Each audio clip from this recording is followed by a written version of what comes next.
चलो बच्चों, तो कल हम लोगों ने बात किया था प्रोजेक्टाइल मोशन क्या था, उसमें सबसे पहला पार्ट बात किया था ना। कल हम लोगों ने बात किया था प्रोजेक्टाइल गिवन हॉरिजॉन्टल प्रोजेक्शन। मैंने ऑब्जेक्ट को कैसे फेंका था? सीधा फेंका था, है ना। सीधा फेंका था तो कैसे गिरा था, इस तरीके से हमने इसमें क्या क्या चीज निकाला था। इसमें सबसे पहले निकाला था इक्वेशन ऑफ ट्रेजेक्ट्री, किस रास्ते से गया उसका इक्वेशन निकाला था। दूसरा हमने निकाला था टाइम ऑफ फ्लाइट, जो कि यहां पर है टाइम ऑफ फ्लाइट। तीसरा निकाला था कितना दूर गिरा, that is called horizontal range. फिर निकाला था वेलोसिटी एट एनी इंस्टेंट, किसी भी वक्त उसकी वेलोसिटी क्या थी। आज हम बात करते हैं प्रोजेक्टाइल गिवन एंगुलर प्रोजेक्शन के बारे में, ठीक है। तो हेडिंग है आज हमारा सेकंड हेडिंग,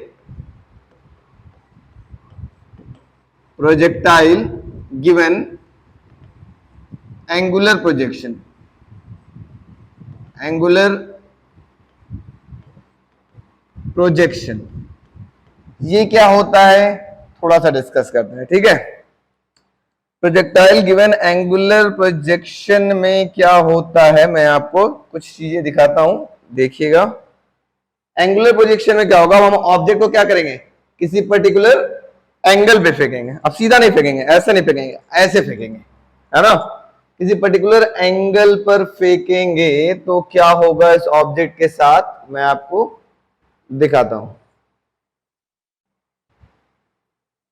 चलो चलो ऐसे फेंकते हैं, उसके बाद हम आपको इसकी कहानी दिखाता हूं, ठीक है। लो, सपोज करो ये अर्थ है, फिगर मेन है, मेन फिगर समझ जाएंगे, सारा खेल हो जाएगा। सारा खेल फिगर का है। फिगर, इसको समझने से पहले मैं आपको एक वेक्टर की कहानी बता दूं, कुछ लोग को पता होगा, नहीं पता होगा, जरूरी है।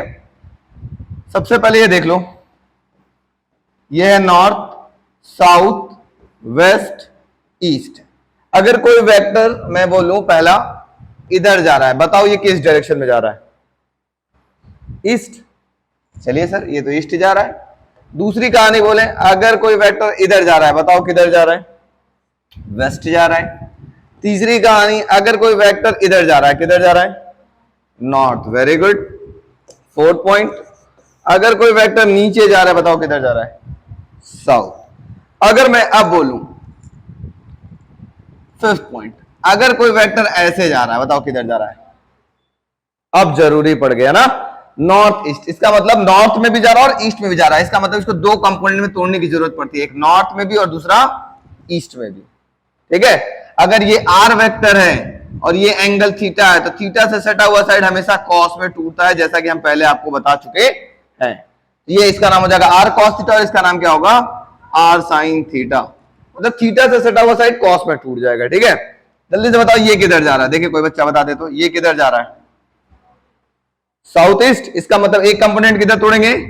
साउथ की तरफ, दूसरा कंपोनेंट ईस्ट की तरफ। अगर मान लो ये एंगल थीटा होता और ये ए वेक्टर होता, तो बताओ इसका इस साइड का नाम क्या होता? ए कॉस थीटा। ए है तो ए कॉस थीटा, इसका नाम क्या होता? ए साइन थीटा। बात समझ में आ गई? तो अब कंपोनेंट में तोड़ने की जरूरत कब पड़ी? ये दो कंपोनेंट, इसमें कभी कंपोनेंट तोड़ने की जरूरत पड़ रही है क्या? नहीं पड़ रही। क्यों नहीं पड़ रही है? क्योंकि एक डायरेक्शन में जा रही थी और यहां पे क्या था, टू डायरेक्शन में जाती है, तभी हमें वेक्टर को कंपोनेंट में तोड़ने की जरूरत पड़ती है। यहां तक समझ में आया? कंपोनेंट कैसे तोड़ते हैं अब सब कुछ समझ में आ जाएगा। सपोज करो मैंने किसी ऑब्जेक्ट को ऐसे फेंका, ये ऐसे फेंका, यू वेलोसिटी ऐसे दिया, ये ऑब्जेक्ट क्या होगा? यहां से ऐसे गई होगी और उसके बाद आकर कैसे गिरी होगी? Yes no? अब बताओ इसको वेलोसिटी हमने u किधर दिया, ये बताओ किधर दिया? डायरेक्शन देख के बताओ किधर दिया? किधर दिया? North east. ऐसे दिया नॉर्थ ईस्ट। इसका मतलब एक कंपोनेंट किधर तोड़ेंगे? नॉर्थ में, और एक कंपोनेंट किधर तोड़ेंगे? ईस्ट में। समझ में आ रहा है? इसका मतलब यहां पर हम एक कंपोनेंट तोड़ेंगे नॉर्थ में और एक कंपोनेंट तोड़ेंगे ईस्ट में। कोई दिक्कत? ये एंगल सपोज करो आपके पास थीटा है, तो इस साइड का नाम क्या होगा? जल्दी बताओ, इस साइड का नाम क्या होगा? u cos theta. Very good. और इसका नाम क्या होगा? u sin theta. cos theta और sin थीटा कैसे टूटा, ये समझ में आ गया? क्लियर? चलो आगे बढ़ते हैं धीरे से, इसको मिटाते हैं। अब मैंने इस ऑब्जेक्ट को फेंका और ये ऑब्जेक्ट यहां आकर के गिरा, कितना दूर गिरा ये क्या कहलाता है? रेंज। अरे मैंने इसको फेंका यहां से वहां गिरा, तो यहां से वहां तक की दूरी क्या कहलाएगी? रेंज। ठीक है, कितना ऊपर गया वो कहलाता है उसका मैक्सिमम हाइट, एच मैक्स। क्या कहलाएगा? Maximum height, H max. कोई दिक्कत? यस नो बोलो बच्चों। नो दिक्कत। अब थोड़ा सा इसको हम अपने तरीके से बना लेते हैं, अच्छा लगे देखने में, है ना। ये भाई साहब को मैं यू बोल देता हूं ऐसे, ठीक है, यहां तो कोई दिक्कत। अब इसमें भी बच्चों इक्वेशन ऑफ ट्रेजेक्ट्री क्या होगा? यही रास्ते से प्रोजेक्टाइल आपके पास जा रही थी, बॉडी देखो इसी रास्ते से जा रही थी कि नहीं जा रही थी? Yes no? Yes sir. तो इसका भी पाथ कैसा है? पैराबोलिक। इसका इक्वेशन कैसा आएगा? स्क्वायर आएगा कि नहीं आएगा? स्क्वायर आएगा ना, क्वाड्रेटिक इक्वेशन आएगा ना। इसका मतलब इसका भी इक्वेशन ऑफ अगर हम ट्रेजेक्ट्री निकाले तो कैसा आना चाहिए? क्वाड्रेटिक आना चाहिए। अब थोड़ा सा ध्यान देते हैं, समझने का प्रयास करते हैं। सपोज करते हैं, थोड़ा ध्यान देना बच्चों, सपोज करते हैं कोई ऑब्जेक्ट यहां से जाते जाते यहां पहुंचा एट पॉइंट पी। इस पॉइंट को मान लेते हैं पी। बताओ कितना ऊपर गया? तो मान लेते हैं ये वाई डिस्टेंस ऊपर गया, और कितना इधर आया? एक्स डिस्टेंस इधर आया। लिख सकते हैं क्या? इस पॉइंट पी पर दो तरीके का वेलोसिटी होगा, एक ऊपर की तरफ काम कर रहा होगा, एक इधर की काम कर रहा होगा। ये होगा इसका वेलोसिटी वी, इसका नाम होगा वी एक्स, और इसका नाम क्या होगा? V Y. ठीक है, अब हम पहले इक्वेशन ऑफ ट्रेजेक्ट्री निकालते हैं। पहला इक्वेशन जैसे आपने पिछले में निकाला था, याद करो, देखो एकदम सेम टू सेम वैसे निकालना है। इक्वेशन ऑफ ट्रेजेक्ट्री आपने निकाला था ना, ये देखो, सबसे पहले आपने हॉरिजॉन्टल डिस्टेंस निकाला था, फिर वर्टिकल डिस्टेंस निकाला था, इसमें से टी की वैल्यू निकाल के इसमें पुट कर दिया था, तो आपके पास इक्वेशन ऑफ ट्रेजेक्ट्री आ गया था। आया था? वैसे ही यहां पर भी कुछ करना है हमको। ठीक है, ध्यान देना क्या करना है। सबसे पहले हेडिंग होगा हमारे पास equation of trajectory. Equation of trajectory, ये इसका पहला हेडिंग है। इसके अंदर इक्वेशन ऑफ ट्रेजेक्ट्री ध्यान से देखते हैं, समझने का प्रयास करते हैं। चलो सबसे पहले क्या बोलेंगे बच्चों, इसमें क्या निकालेंगे जल्दी बताओ? हॉरिजॉन्टल डिस्टेंस ना, हॉरिजॉन्टल डिस्टेंस। बताओ डिस्टेंस इक्वल टू क्या होगा? डिस्टेंस इक्वल टू होगा स्पीड इंटू टाइम। तो बताओ हॉरिजॉन्टल डिस्टेंस कितना कवर किया? एक्स। हॉरिजॉन्टल स्पीड की वैल्यू कितनी है? दो स्पीड यहां काम कर रहा है। हॉरिजॉन्टल स्पीड होगा u cos थीटा, और वर्टिकल स्पीड हो जाएगा u sin थीटा। तो हॉरिजॉन्टल स्पीड क्या है आपके पास? u cos थीटा, ये हो जाएगा u cos theta into time. मान लेते हैं यहां से यहां तक जाने में उसको टाइम कितना लगा? t लगा। तो यहां से t की वैल्यू निकाल लेते, कितना आएगा? x अपॉन में u cos theta. Equation number 1। देखो पहले बार में भी ऐसे ही किया था हमने। अब क्या बात करते हैं जल्दी बताओ? ये निकल गया तो अब क्या निकालेंगे जल्दी बोलो? Vertical. Very good, vertical distance. Vertical distance के लिए हमने फॉर्मूला क्या यूज किया था? s is equal to U T plus 1/2 AT square use किया था क्या? अब जल्दी से बताओ कितना ऊपर गया कोई बॉडी? कितना ऊपर गया? y डिस्टेंस ऊपर गया, तो s की जगह क्या हो जाएगा? y। u की जगह कितना हो जाएगा? u sin थीटा, क्योंकि ऊपर ले जाने के लिए कौन वेलोसिटी काम कर रहा है? u sin theta. तो u की जगह हो जाएगा u sin theta into T plus 1/2। a की जगह क्या होगा? a की जगह प्लस जी या माइनस जी? माइनस जी। क्यों माइनस जी? क्योंकि बॉडी ऊपर जाती है तो जी की वैल्यू नेगेटिव होती है, तो क्या लिखेंगे? माइनस जी इंटू टी का स्क्वायर। बात समझ में आ रही है कि नहीं आ रही?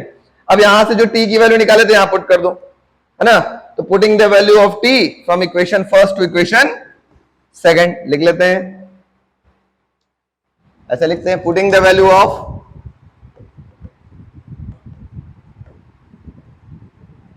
Of T from equation first to equation second. पहले से दूसरे वाले में पुट कर देते हैं। क्या आएगा बच्चों, जल्दी से बताओ।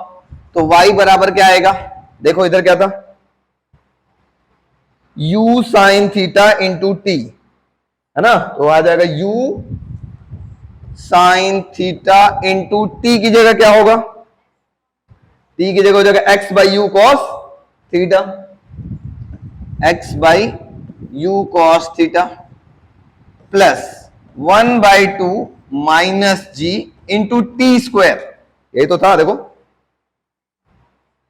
1/2 minus G into T square, और टी की जगह यही फिर से पुट करते हैं, x by U cos theta, x by U cos theta का होल स्क्वायर। जो कटे पहले काट लो आराम से। क्या दिखा आपके पास, y is equal to X sine theta upon cos theta क्या होगा, टेन थीटा होगा क्या, प्लस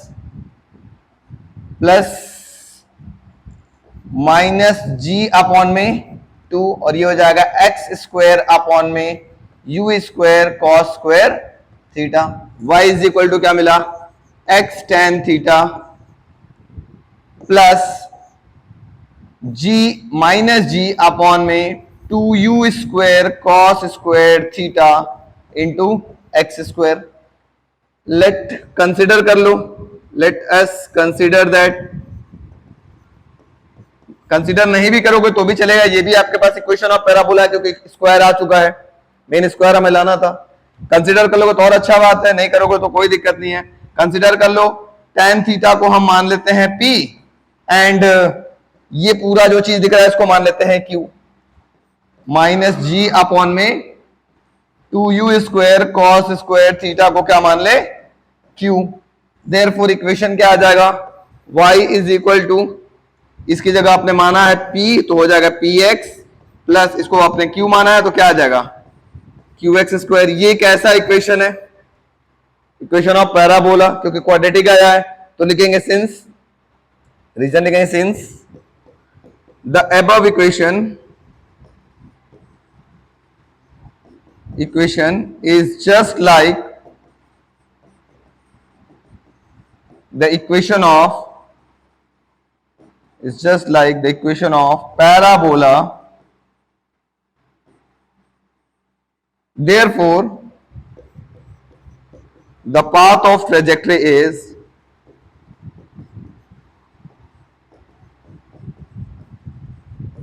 parabolic। बात समझ में आया, यस नो। एकदम सिमिलर वैसे जैसा आपके पास पिछला था, पिछला में बस u वर्टिकल में बस ये जीरो ले लेते थे क्योंकि वहां वर्टिकल वेलोसिटी दिया ही नहीं जा रहा था। यहां पे तो वर्टिकल और हॉरिजॉन्टल दोनों वेलोसिटी दिया जा रहा है। हॉरिजॉन्टल वेलोसिटी का काम है उधर ले जा रहा है, और वर्टिकल वेलोसिटी का काम है इसको ऊपर ले जाने का काम कर रहा है। ठीक है, नोट कर लो फटाफट।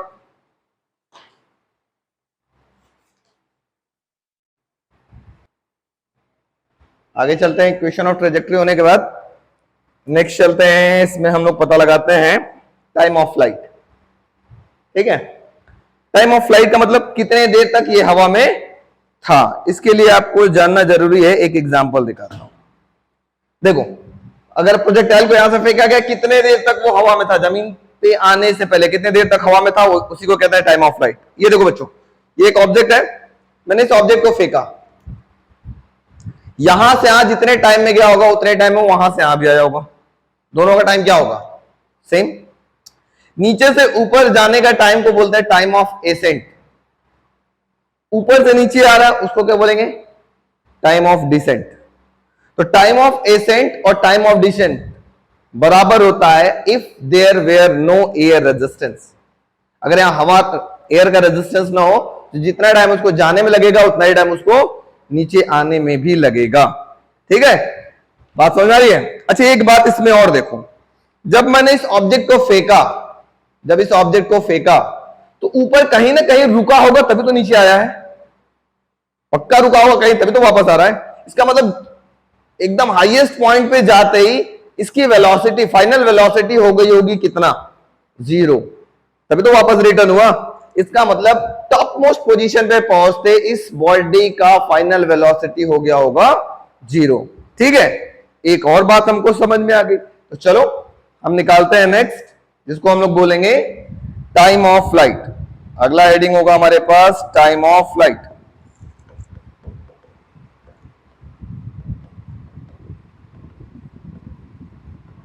TF इसको रिप्रेजेंट करेंगे, ठीक है।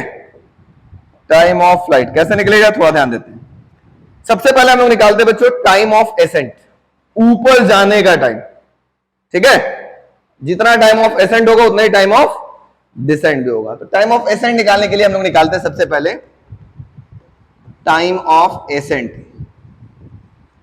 कैसे निकलेगा, v is equal to U plus A T का इक्वेशन फॉलो करते हैं। अब बताओ किसी प्रोजेक्टाइल को मैंने फेंका तो टॉप मोस्ट पोजीशन पे गया होगा, तो उस पोजीशन पे इसकी फाइनल वेलोसिटी कितनी हो गई होगी, कितनी हो गई होगी, 0। तो फाइनल वेलोसिटी हो गई 0।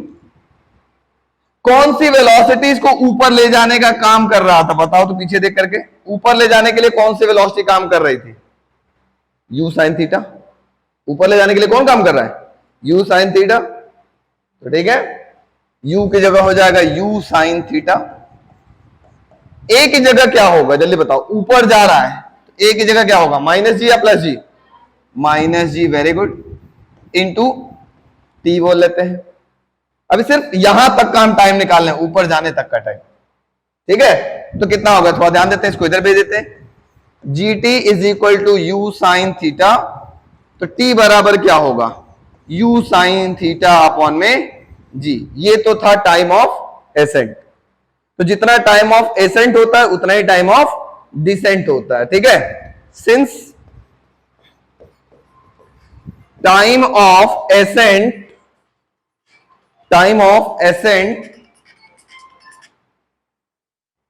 since time of ascent equal to time of descent if there were no air resistance। अगर कोई एयर रेजिस्टेंस नहीं है तो time of ascent time of descent के क्या होता है, बराबर होता है। तो टोटल टाइम कितना लगेगा बच्चों, जल्दी बताओ। देखो आपने क्या टाइम निकाला, आपने यहां तक जाने का टाइम निकाल लिया जिसको एसेंट बोला, नीचे आने का टाइम आपको पता है, टाइम ऑफ डिसेंट बोला, ठीक है। तो टोटल टाइम कितना होगा, time of ascent plus time of descent equal to time of flight, यही तो होगा। चलो तो हम बोलते हैं जो टाइम ऑफ फ्लाइट होगा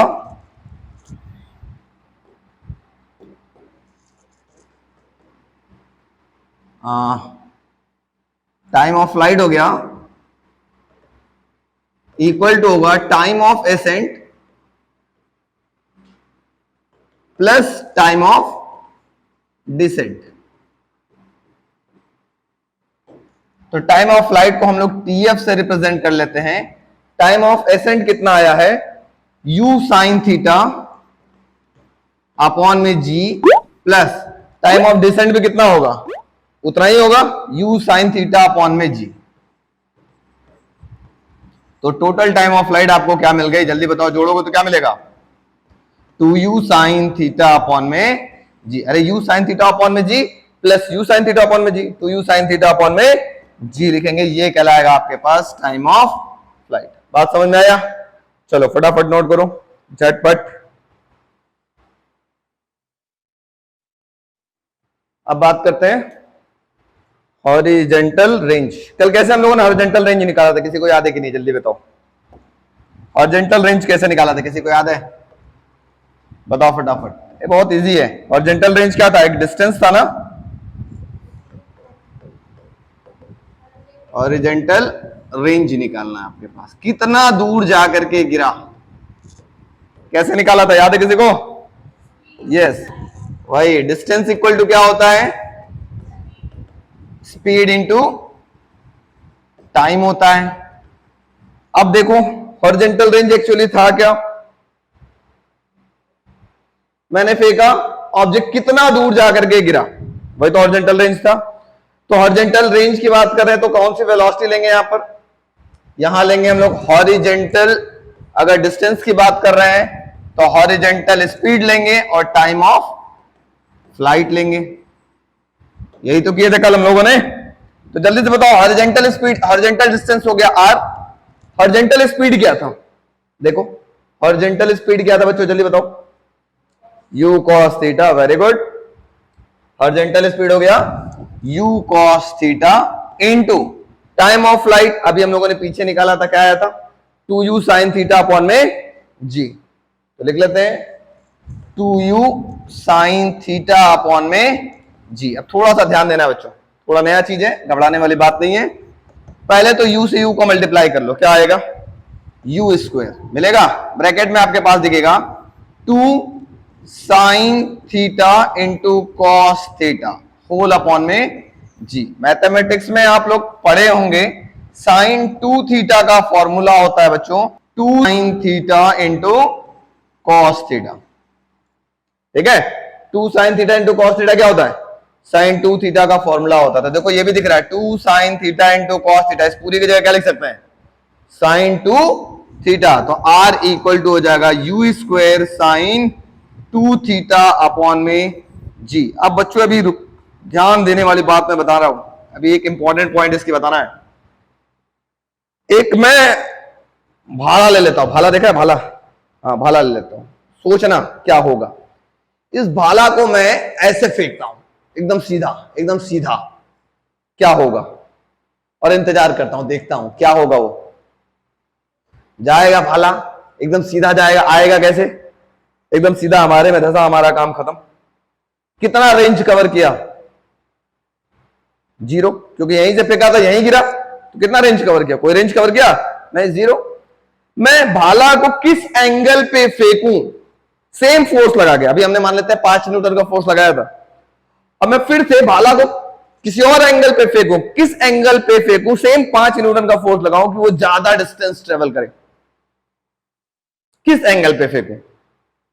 तो देखो ये रेंज को मैक्सिमम होने के लिए साइन हट जाना चाहिए किसी तरीके से, ये साइन थीटा नहीं रहना चाहिए। अगर साइन थीटा हट गया तो ये रेंज क्या कहलाएगा, मैक्सिमम, ठीक है। तो मेरी बात समझो, जो भी थ्रोअर होते हैं, जो अभी आपने नीरज चोपड़ा का नाम सुना होगा, बहुत फेमस है। नीरज चोपड़ा जब थ्रो करते हैं तो अपने जो जेवलिंग है, जेवलिंग को एक पर्टिकुलर एंगल पे फेंकते हैं, ऐसा नहीं कि खूब ऊपर फेंकेंगे, ऐसा नहीं होता, एक पर्टिकुलर एंगल पे, वो एंगल होता है 45 डिग्री।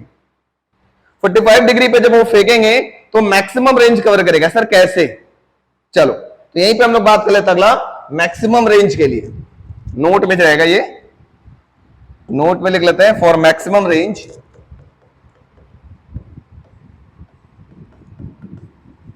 मैक्सिमम रेंज की अगर मैं बात करूं तो सिंस थीटा इक्वल टू यहां क्या लेंगे 45 डिग्री। क्यों 45 ही लिया, पहले ये क्वेश्चन एराइज होता है, सर 45 क्यों लिया। अभी फॉर्मूला क्या आया है, u square sign 2 theta upon में g, क्या आया है, रेंज का फॉर्मूला क्या आया है बच्चों, u square sign 2 theta upon में g। अगर देखो बच्चों थीटा की जगह 45 रखो तो कितना हो जाएगा, 45 इंटू 2 क्या हो जाएगा 90, और साइन 90 की वैल्यू क्या होती है, साइन 90 की वैल्यू होती है 1। साइन पूरा का पूरा हट गया, यहां से क्या दिखेगा, ये आर मैक्स इक्वल टू हो गया, साइन पूरा हट गया, ये क्या हो जाएगा यू स्क्वायर बाई जी। क्यों, क्योंकि साइन 90 की वैल्यू कितनी होती है 1। तो यहां 45 में लिख करके इसकी जगह मैं क्या लिख दूं, इसकी जगह मैं क्या लिख दूं, ये लिख देता हूं कितना 45 डिग्री, 2 इंटू 45। तो ये पूरा का पूरा साइन हट गया, साइन हट जाना इसका मतलब ये पूरी वैल्यू कैसी हो गई मैक्सिमम। तो किसी भी ऑब्जेक्ट को आपको बहुत दूर फेंकना है तो क्या करना पड़ेगा, क्या करना पड़ेगा 45 डिग्री के एंगल पे फेंकना पड़ेगा, ठीक है। जैसे मैंने आपको एक बंदूक दे दिया और कहा कि बंदूक से आपको फायर करना है।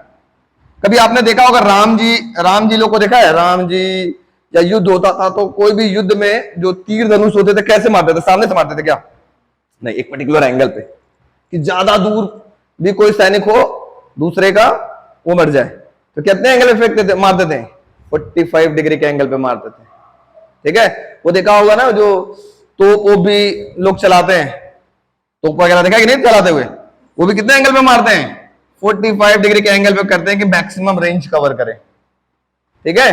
तो अगर आपको मैक्सिमम रेंज कवर करना है तो आपका थीटा की वैल्यू कितनी होनी चाहिए, ये वेरी इंपॉर्टेंट है 45 डिग्री। चलिए नोट करिए फटाफट, हॉरिजॉन्टल रेंज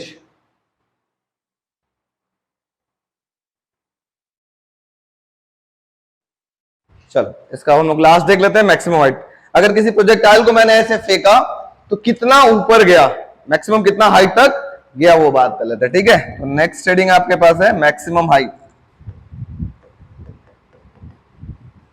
मैक्सिमम हाइट, इसको हम एच मैक्स से रिप्रेजेंट करेंगे, ठीक है।